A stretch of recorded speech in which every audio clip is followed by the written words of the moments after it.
While preparing dinner for my wife's entire family, I went to the garage to grab more chairs and overheard her brother say, "I still can't believe you married that loser. Dad's right. You need to divorce him before you have kids and end up stuck forever." She said, "Already working on it. My lawyer says we can take half his business too." I walked back in with the chairs and kept hosting with a perfect smile. 3 days later, my WhatsApp was flooded with 47 desperate messages begging me. Before we dive into today's story, don't forget to subscribe, like, comment, and share. Let's start today's story. I never thought I'd hear my own wife talk about me like that, and definitely not while I was still in the house, setting up chairs so her family could enjoy the dinner I'd cooked for them. My hands were shaking as I lifted the last chair from the stack in the garage. Her voice was so casual, like she wasn't planning to destroy my life, just rearrange it for her benefit. And that part about taking half my business, that hit harder than her words. I built it from scratch. She knew what I'd gone through, the sleepless nights, the years with nothing in our fridge but eggs and ketchup. She was there, but clearly not really with me. Still, I walked back in, smiling, laughing, like nothing happened, like I didn't just hear my wife plotting to gut me from the inside out. "Babe, should I set these by the window?" I asked, steady voice. She turned around with that fake sweetness and nodded. "Yes, perfect." "Thanks, love." Love. What a joke. Her brother barely looked at me. Smug face, sipping red wine, talking sports with my cousin like he hadn't just called me a loser a few minutes ago. Her dad, sitting in my house, feet on my coffee table, barking orders like he owned the place. But I smiled through it. Every single second. By dessert, I had already decided. I wasn't going to confront her. Not yet. Not until I knew everything.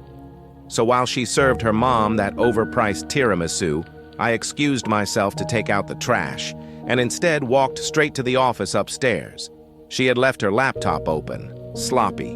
One search, one email thread, dozens of back and forths with a lawyer I'd never heard of, attachments labeled asset division and custody prep. We didn't even have kids yet. That night I couldn't sleep. She laid next to me like nothing had happened, even kissed my cheek before drifting off. I stared at the ceiling, counting all the years I had been loyal, supportive, blind. And the next morning, I made her breakfast, kissed her goodbye when she left for a meeting, and when she was gone, I messaged someone I never thought I'd talk to again. "Hey, I need your help. It's about Mia."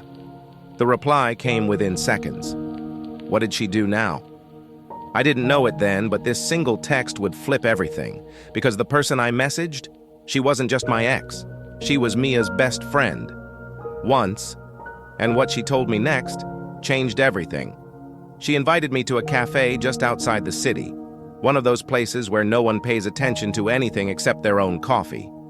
When I arrived, she was already sitting at the back, sunglasses on, stirring her drink like she had been expecting this moment for years. "So, you finally saw it?" she said, without even looking up. "Saw what?" I asked, pretending like I wasn't already crumbling inside. She took off her sunglasses, eyes sharp. "The real Mia." I stayed quiet. My silence was her answer. "She used to tell me everything, you know, back when we were still friends, before she cut me off for being toxic, which in Mia's language means, I called her out for cheating on you." I blinked. "Wait, what?" She leaned closer, lowering her voice. "You think this is the first time she's planned something like this? You're her third. The only difference is you actually had something to lose, so she stuck around longer." My hands clenched under the table. "She used to brag about how good you were to her, said you were the safest bet. You worked hard, gave her everything, never questioned a thing. But you were boring, predictable. And once she knew how much you were worth, she started getting creative." I laughed. A bitter, hollow laugh. "So what now? You just thought I should know?" "No," she said. "I think you should fight back, quietly." And that's when she pulled out her phone, scrolled through a folder and turned the screen toward me. Dozens of screenshots, text messages, voicemails, pictures. Mia, with someone else, in our home, while I was out on business trips. "She got careless," she added. "You know that lawyer she's emailing? Her side guy's cousin." That was the moment my chest went cold. All the late nights, all the girls-only weekends, the times she'd switch off her phone because the spa had a no-devices policy. It all clicked, one by one. I looked at her. "Why are you helping me?" She hesitated for the first time, then quietly said, "Because I warned her. Told her not to mess with someone who actually loved her, and because no one deserves this kind of betrayal, not even you." When I left that cafe, I had two things: a flash drive full of evidence and a plan forming in my head. Not the emotional kind, the strategic kind. If she wanted to take half of what I owned, she was about to learn what it felt like to lose everything. But I didn't say a word. That night, I hugged her tighter than usual, told her I was planning a surprise weekend for just the two of us. Her eyes lit up. She kissed me like I was still her stupid, blind husband. Little did she know. The real surprise was already on its way.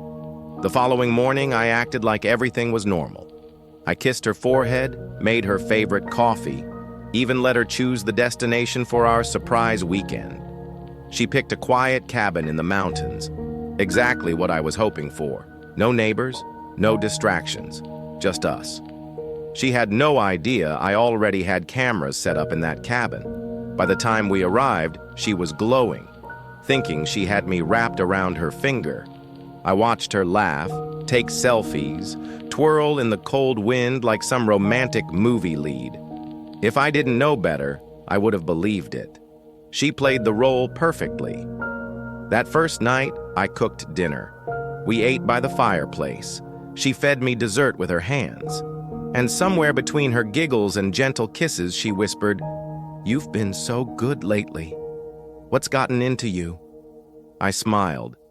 Maybe I finally realized what I have. Her smile widened. She leaned in, kissed me deeper. It would have meant something once. Later, while she slept in my arms, I sat quietly by the window, listening to the fire crackle, watching the video footage from the cabin's hidden camera. Earlier that day, while I went to get firewood, she had taken a call outside, on speaker. "You should see him," she laughed. "Planning romantic weekends like an idiot. He's so proud of himself. 2 more weeks and I'll be out, with enough to never look back." The voice on the other end replied, "Hope he doesn't find out before the papers are signed." "I already covered my tracks," she'd said. "Even if he finds something, he won't be able to prove a thing." She was wrong. I had everything. When we got back from the trip, I didn't change a thing. I kissed her every morning, sent her flowers at work, made her think the weekend had rekindled something between us. Meanwhile, I was moving money, quietly shifting ownerships, locking down the business, freezing joint accounts, transferring the house title into a trust she couldn't touch. I made sure every legal move I took was invisible to her. And then, 3 days later, it all hit her at once. I was out for a jog when the messages started flooding in, 47 of them, all from her. "Where's our savings? Why is the lawyer saying you already filed? What the hell is going on, Liam? Please, talk to me. We can fix this." And the last one, "I didn't mean any of it. I was just scared." I stopped running, stared at that last line, and smiled for the first time in weeks. But I wasn't done yet, because the part she still didn't know, her secret lover wasn't just a fling, he was married too, and his wife had just messaged me back. Her name was Alina, polite, controlled, almost too calm for someone who had just found out her husband was sleeping with another man's wife. But maybe that was the kind of silence that comes after a storm, the kind that follows years of suspecting, doubting, swallowing your pride. We met at a cafe downtown. She wore no makeup, just tired eyes and a wedding ring she hadn't taken off yet. "I've known for a while," she said, stirring her tea slowly. The perfume on his shirt, the odd messages, the late-night business calls. I just didn't know who she was until you messaged me. I slid the flash drive across the table. "This has everything. Calls, texts, even photos from our cabin weekend." She didn't touch it. "I don't need to see it." "Then why meet me?" I asked. She finally looked up. "Because I think we can help each other." I raised an eyebrow. She smiled faintly. "You want to destroy your wife?" she asked bluntly. I didn't respond. "And I want full custody of our daughter. I've been trying to build a case for months, but my husband's family has money, lawyers, influence. This?" She finally picked up the flash drive. "This gives me what I need." "And what do I get?" I asked. She leaned back, measured. "A clean finish, without drama, without her dragging you through court or touching a single dollar of what's yours. I make the affair public. Her name gets dragged into my divorce case, and she's forced to settle quietly. She won't risk reputation damage, especially not now." I paused, then nodded. "Deal." We shook hands, quietly. No emotion, just two betrayed spouses weaponizing their pain the smart way. Back home, Mia was cooking dinner when I walked in. She was humming to herself, apron on, pretending like she wasn't the reason I hadn't slept in a week. "Hey, babe," she said, flashing that practiced smile. "You hungry?" "Starving," I said, walking over and kissing her cheek. She didn't know that, at that exact moment, a lawyer's assistant was filing my paperwork, nor that her lover's wife had already leaked the screenshots anonymously online, with enough subtlety to avoid a lawsuit, but enough evidence to spark whispers in the right circles. The fallout started quietly. First, the cold looks from her coworkers. Then, the manager pulling her into his office for a private conversation. By that evening, her Instagram had gone private, and comments were turned off. 2 days later, her lover stopped replying to her texts. His number? Disconnected. And me? I came home from work one evening to find her sitting on the bed, pale, her phone on the floor. "They're saying things about me," she whispered. "Online, at work. I don't understand." I sat beside her slowly. "I told you once," I said softly. "Everything comes back around." Her eyes widened. "You knew."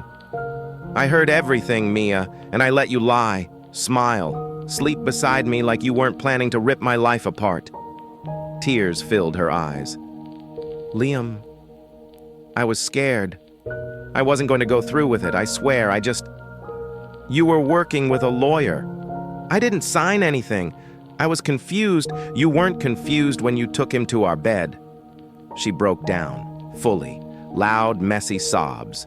Maybe real, maybe just panic. But I didn't flinch. I stood up, grabbed my suitcase, looked her straight in the eye. "I'm staying somewhere else tonight. Don't call me, don't follow me. Your part's done."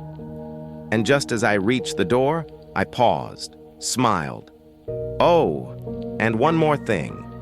You might want to check your email. Because at midnight, the divorce would be public. And every message, every picture, every legal detail would be in her inbox. Courtesy of Alina."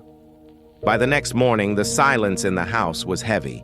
No angry texts, no calls, not even a single "I'm sorry" email. Just stillness. Like she knew there was no undoing what had been done. I stayed in a hotel nearby, not because I missed her, but because I wanted to see how long it would take for her to break. The truth? It didn't take long. Around 10 a.m., I got a voicemail. Just breathing at first, then a whisper. "You really did it. You actually ruined me." I played it twice. Not out of satisfaction, but to remember. To memorize that moment. Because after all the lies, the manipulation, the gaslighting, I needed to hear what real regret sounded like. But here's the thing.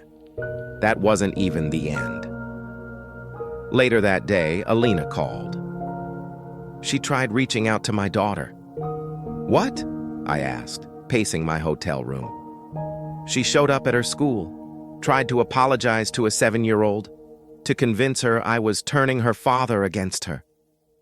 I clenched my jaw. You want me to handle it? Alina laughed bitterly. Already done. Filed a restraining order. The school's been notified. She's officially cut off. I sat down slowly, let out a long breath. She's spiraling. She's drowning, Alina corrected. In the same ocean she poured for the rest of us. That night I got an email from Mia. No begging this time, just a short line. Tell me what I can do to fix this. And for the first time in years, I felt nothing. No anger, no sadness, just peace. I replied with 2 sentences.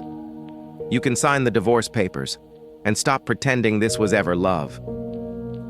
The next day, the signed papers arrived at my lawyer's office. No drama, no court dates, just a signature on dotted lines, like the final scene of a show that had gone on too long. But the real ending, that came weeks later.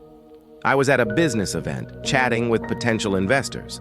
One of them, a sharp woman in her 30s, said, "You're Liam, right? The guy from that Mia scandal?" I raised an eyebrow. It's been all over those private forums. What she did, how you flipped it on her. Genius, really. I forced a smile. Didn't plan it that way. Still, she said, handing me her card, if you ever want to turn that story into a brand, podcast, anything, let's talk. People love a good revenge arc. I kept her card. Not because I wanted fame, but because for the first time I realized pain doesn't have to end you. Sometimes it launches you into something bigger. Mia tried to break me. Instead, she built the strongest version of me. And as I walked away from that event into a life that was finally mine, free, unbothered, honest, I realized one thing. She didn't lose me when she cheated. She lost me the moment she thought I wouldn't find out. Thank you for being a part of this story with me if it moved you. Please give the video a thumbs up and consider subscribing to Narrative Stories. I've noticed many of you who enjoy these stories aren't subscribed yet. By subscribing, you're not just following a channel. You're becoming part of a community that values deep, meaningful storytelling. Let's continue exploring these heartfelt journeys together. Don't forget to click the notification bell and give me your valuable suggestions about the video in the comment, so you won't miss our next story.